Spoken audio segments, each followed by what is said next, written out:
¿Qué tal, gente? ¿Cómo están? Somos estos dos manes y hoy en plena JMJ tenemos un video bastante especial. Está la gente emocionadísima con esto. Estamos con un grupo muy especial que se llama Equally Blessed y son jóvenes que son LGBT y además pertenecen a la Iglesia Católica, y hoy nos van a conversar un poco sobre su trabajo y sobre cómo se vive en esto de ser católicos y ser LGBT. Okay, so we're going to start with your names. Who are you and what is Equally Blessed? I am Cooper, and this is Evan. Hi, my name is Evan. Equally Blessed is an organization that works for the equality of LGBTQ plus Catholics, and it's made up of Dignity USA, which is they have masses in the U.S. and apparently other places as well. Called Action and what was the other one? New Ways Ministries. And New Ways Ministry. And so all of these are organizations that are focused on supporting people who are queer, supporting people who want to find justice and equity in their religious spaces. Do you get any comments against, being Catholic and LGBT at the same time or something? How do you deal with that? Because that's something that we have in our country. I'm really Catholic and I'm really gay, and so it's frustrating to me when people, their immediate reaction is, oh, how do you reconcile that? What does that mean to you? Because for me, I am the way that I am because God made me this way, and so I don't think there is anything to reconcile. But I do acknowledge that it is a fight. It's something that I have to explain all the time. Within the queer community in San Francisco, people are shocked and they're almost insulted when I say that I'm religious because religion has done a lot of wrong to them, and so it is really hard to say that. Yes, I am religious because it means a lot to me, and also the reason I stay is because I want the church to be better.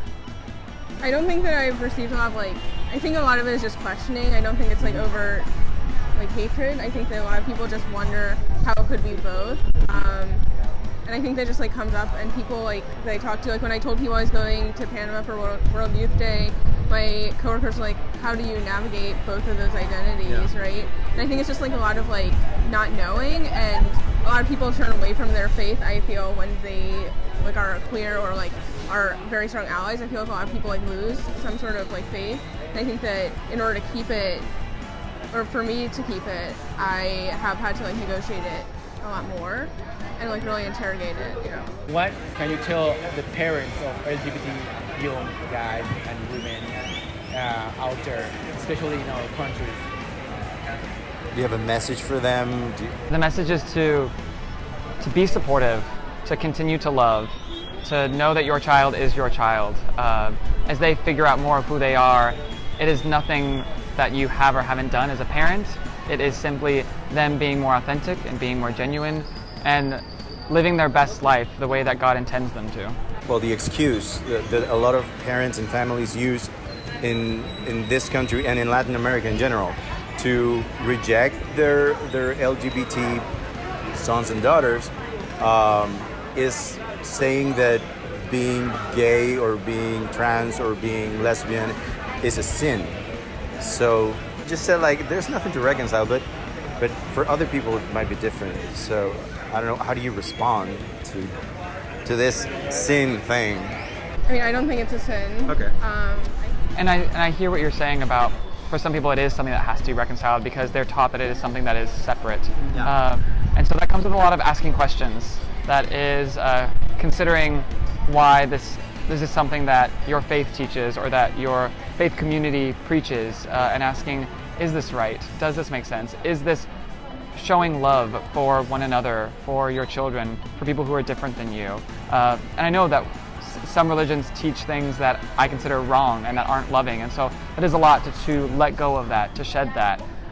But it is going beyond oneself and going beyond what we're taught, and asking more questions and considering what is right and what's loving. So it's not necessarily a process of reconciling two sides. It's a process of really learning about faith.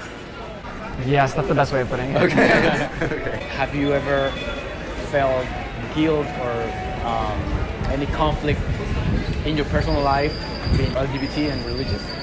I mean, I think I felt guilt, but I think I have had to draw a boundary between certain church teachings and my personal identity, because I think that it can be really unhealthy to continue to feel an immense amount of guilt about that. I'm given a sense of shame. It's not an internal guilt, but it's external shame that I feel.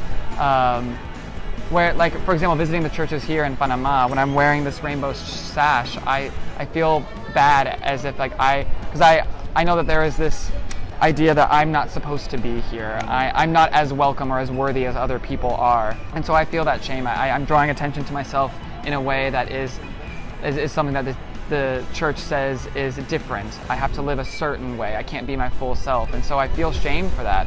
When I'm in the United States and I'm outside of San Francisco, when I've visited other cities or other churches throughout the country with a partner, I think, can we hold hands? Is it going to be an issue for him and me to be here together?